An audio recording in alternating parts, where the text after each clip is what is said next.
is rare, right? Yes. Kaya nga tingin ko, hindi na po ito kakayanin ng oral medications. I suggest na operahan talaga natin yung patient para matanggal na yung parasite sa brain niya. I agree with Dr. Santos. Who's with me on this? I'm in. May parasite sa ulo ng lola ko? Yes, it's neuronathostomiasis. Yan yung nag-cause ng infection kaya sumasakit ang ulo niya. Sige po, Dok. Pumapayag na po ako na operahan yung lola ko. May pakiusap lang po sana ako. Paniniwala po kasi ito ng tribo namin na bago kami sumailalim sa anumang dulot ng siyensya, kailangan namin dumaan sa Agsudlaw. Isa po siyang ritual sa tribo namin kung saan lahat po ng taong hahawak sa lola ko kailangang sumama sa pagritual kasama ang apo binigan namin. Ew! Ew! Ano ba? Bakit ba kayo pumayag sa ganito? I don't think that's smart. That's poop! Gusto niyo lang magkaroon ng pasyente kaya kung ano-anong kastupidahan yung ginagawa ninyo. Mukhang magiging bonggang-bongga pala ang launch ng Moira Rotakio Women's Center. Oh, mabuti na lang talaga. Nagkasundo yung mag-ina, nagawin nilang international yung pagkain. Malapit na kaming maloka ni Lynette.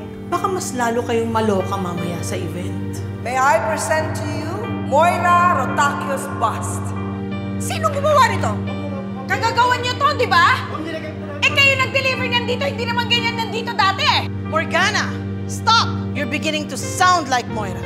You're not only sounding like Moira, you're beginning to act like Moira. Now tell us, are you Moira?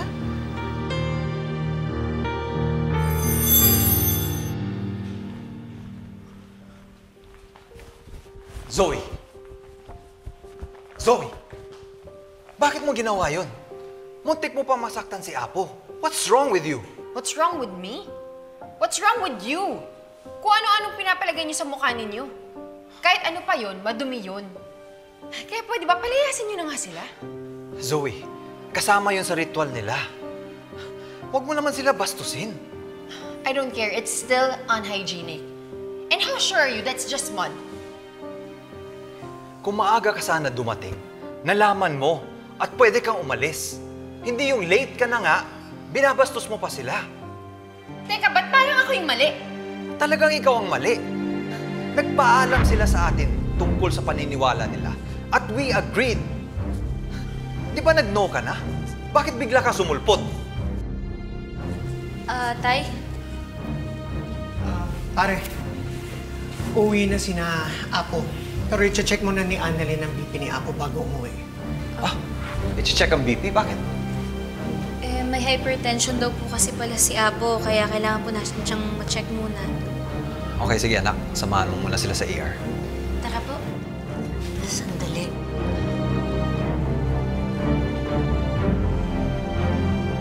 Hindi ko alam na hindi ka pa handa para sa Agsudlaw. Patawad.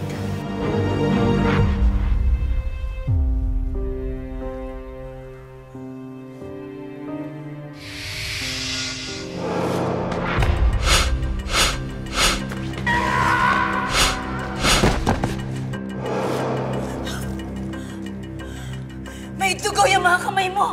Masama kang babae! May namatay dyan sa mga kamay mo! Isang matandang lalaking malapit sa'yo!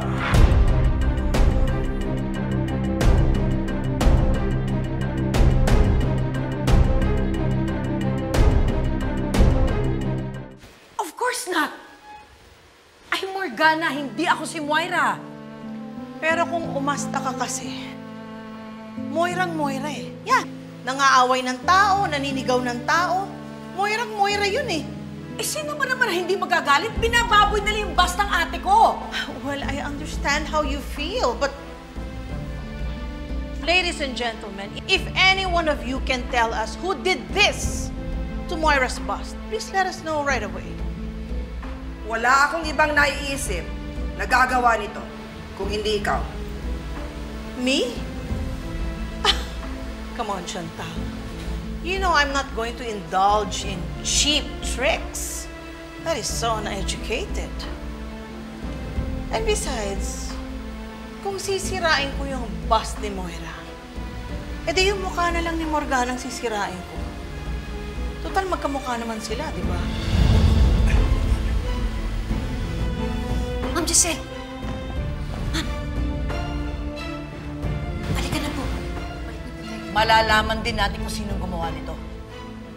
Marami tayong CCTV dito. Well, then I really hope that you will find that person soon. Well, friends, let's not waste our time. There's still a lot of good food and we can enjoy and celebrate. So, kumain na tayo. Come on.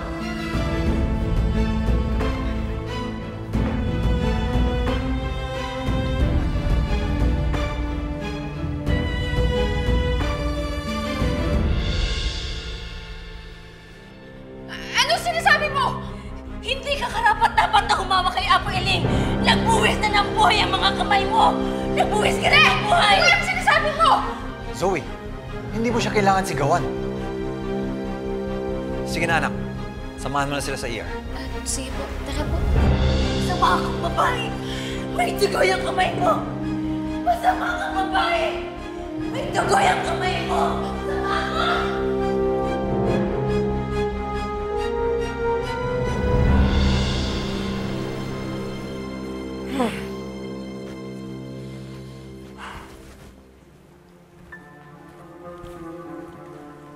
Oh, ano nangyari sa'yo?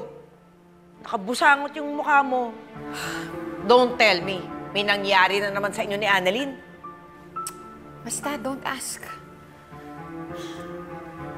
Eh, ikaw, anong ginagawa mo dito? Di ba unveiling ng bust mo? Eh, yun na nga sana eh. Kaya lang, binaboy nila. Binaboy? Bakit ano nangyari? Linagyan nila ng sungay. Dinuling yung mga mata ko. Minake-upan nila. Pinahiyaan nila ako eh. Basta kailangan, mahuli ko sino yung gumawa nun sa akin. I want to make them pay.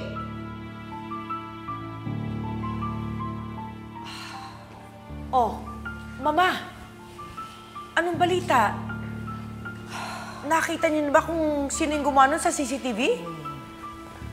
Eh, ma'am, ito na nga po. Galing kami doon. Pati nga database, chinek po namin. Kaya lang burado na po.